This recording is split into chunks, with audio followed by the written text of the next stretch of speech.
Hey guys, welcome to Rags to Riches Academy 101 for the Yoni gel wash. This is going to be a quick video. There's not too many ingredients, as you really shouldn't put a lot of essential oils when it comes to feminine hygiene.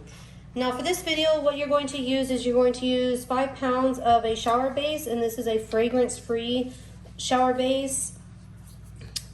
We're going to use a little bit of tea tree oil, lavender oil, and lemon oil.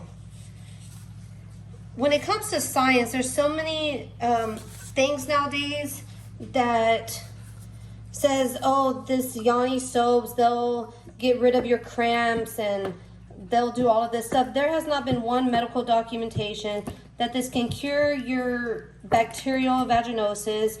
It can't eliminate cramps. It can't cure vaginal odors, because everybody was born with their own natural scent, and vaginas are meant to have a scent. Yes, some smell worse than others, but a lot of that has to do with exercising, and especially the diet. The diet has so much to do with how your lady V smells, and a lot of people don't realize it, but since social media has taken over right now and this whole Yoni product is coming out, and everybody thinks that they have this cure for cramps. And I saw one that said, oh, if you have cramps, then use this and it's going to get rid of it immediately. There's nothing that an essential oil can get rid of cramps. That's just ignorant to even think that. So this soap is just a very basic soap.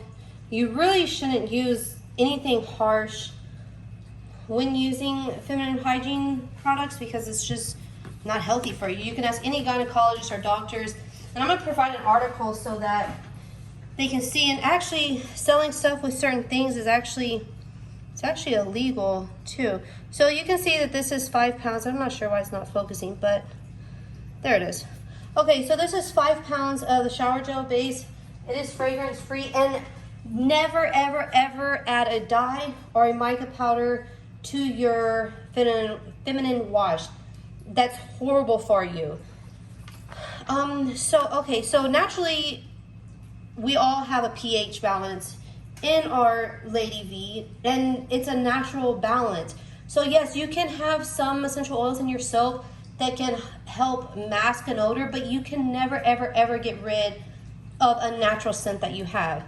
So with that being said, I'm gonna start with the lemon oil, the lemon essential oil, and that I'm going to use 0.3 ounces. So remember, after you do this, you're going to reset the scale, and I'm going to do 0.3.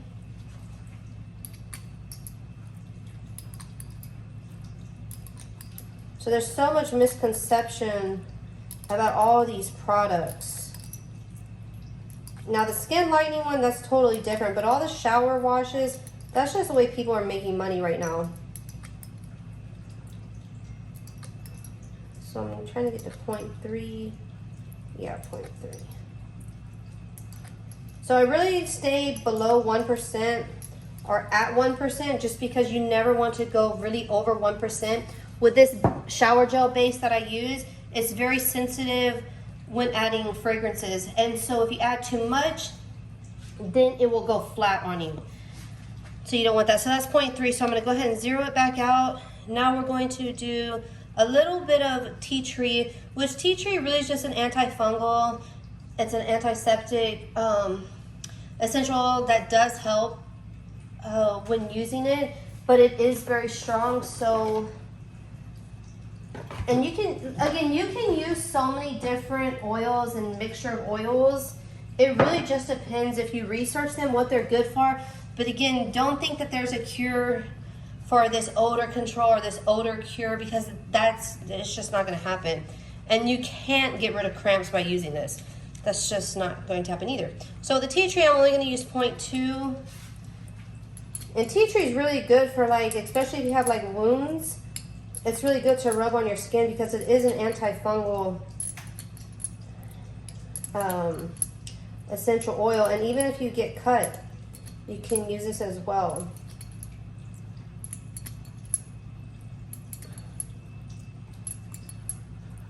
Okay, there's 0.2. And then I'm going to use for lavender, I'm going to use 0.3 ounces.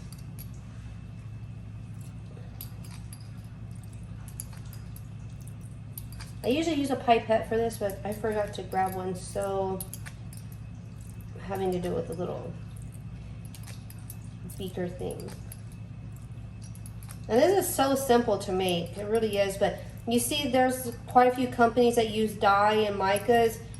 Again, do not put that in your soaps. You can research and Google and research for medical documentation that it is so bad to use soaps with fragrances, actual fragrances, and even some of the soaps that have certain essential oils, it's also bad to use as well. So we got all that. So that's the only ingredients that I use for these soaps. And then once you get the soaps, then you're just gonna get your, oops,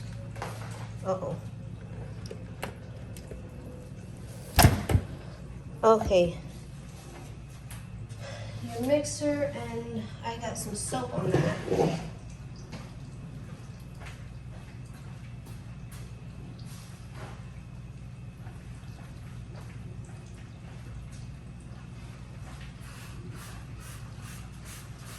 So really with social media, as soon as one person says something and they can see they make money off of it, it's just gonna go viral.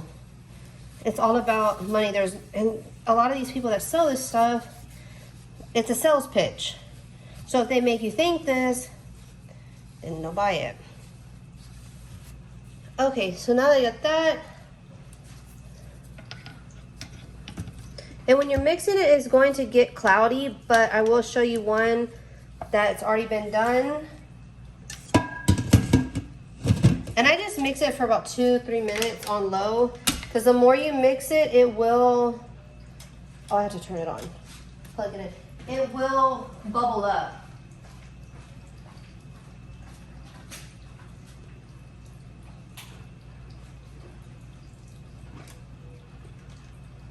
And then this thing.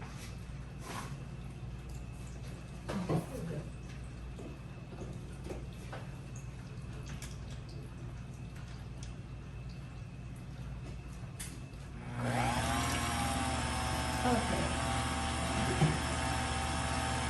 So while I'm doing that, I'm just going to get some of the bottles. You can see the bubbles already starting to form. Just turn it down just so.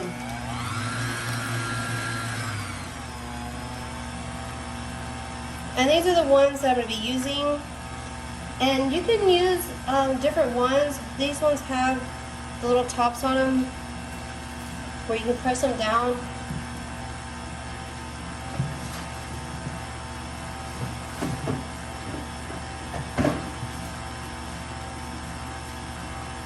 So you will see how it's getting kind of murky.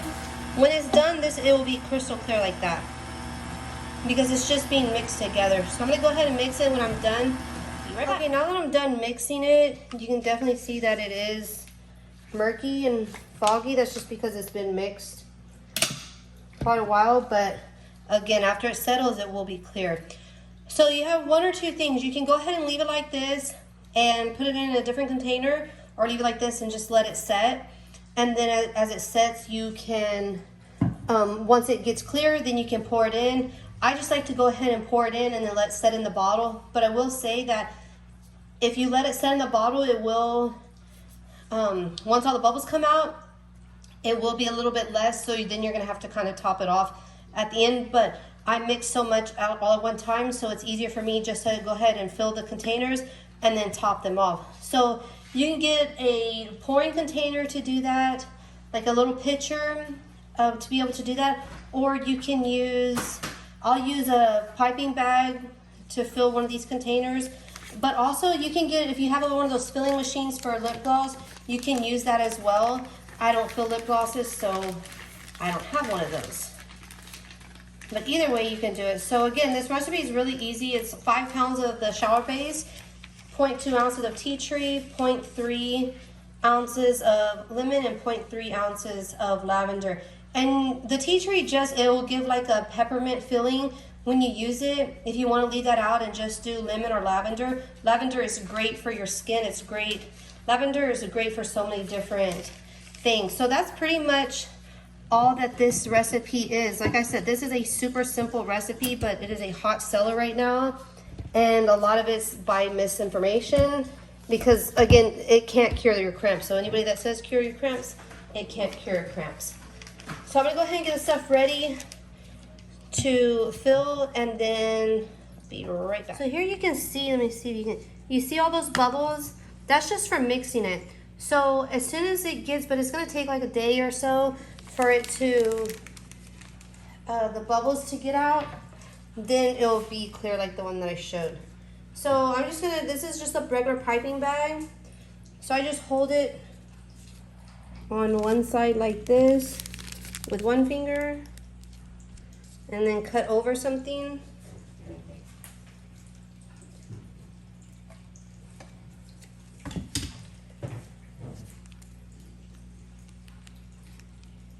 And put it in there.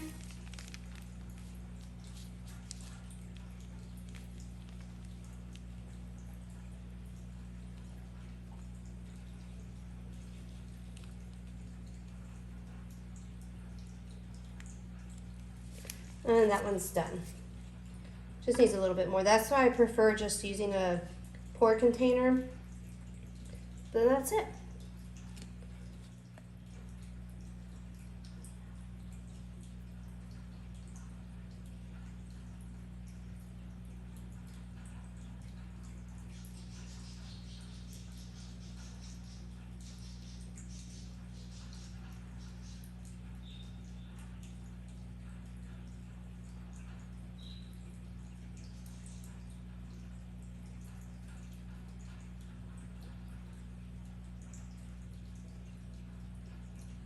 So this one's done and it's got the top on, and then you just put your label and it's all good.